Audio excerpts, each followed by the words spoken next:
তো friends finally মিণ্ট্ৰাৰ যি মই যোৱাকালি অফাৰ দিছিলোঁ আপোনালোকক অফাৰটো বৰ্তমানো ষ্টিল কাম কৰি আছে কিন্তু আজি মোৰ এটা পাৰ্চেল ডেলিভাৰ্ড হৈ গ'ল কাৰণ এইটো গুৱাহাটী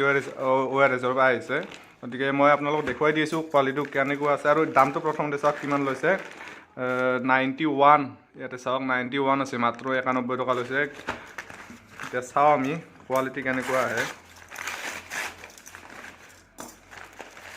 তো এইটো হৈছে প্ৰডাক্ট ইয়াতে ৰিচিপ্টখন দিয়া আছে 91 ইয়াতে লেখা আছে গতিকে আমি চাওঁ কোৱালিটিটো কেনে আছে মিণ্ট্ৰাৰ প্ৰডাক্টটো এনেই ভালে ব্ৰেণ্ডেড প্ৰডাক্টে থাকে ইয়াত কোনো ধৰণৰ হেৰি নাই মানে গতিকে এইটো হৈছে মোৰ টি চাৰ্ট এল চাইজ দিছিলোঁ পাৰফেক্ট কোৱালিটিৰ কথাটো ক'বই নালাগে বঢ়িয়া কোৱালিটি দিছে গতিকে কোৱালিটি বঢ়িয়া দিছে আৰু ইয়াতে আপোনালোকৰ প্ৰিণ্টেড প্ৰাইচ আছে 599 আৰু 91ত এইটো টি চাৰ্ট লোৱাটো একদম ইম্পচিবলে এইটো টি চাৰ্ট যদি আপোনালোকে দোকানত বা অফলাইনত ক'ৰবাত কিনিব জানিলে 250-300 কমত নাপায় আপোনালোকে গতিকে বৰ্তমান অফাৰটো কাম কৰি আছে গতিকে সোনকালে যাওক ভিডিঅ'টো চাওক আৰু যিমান পাৰে সিমান অৰ্ডাৰ কৰক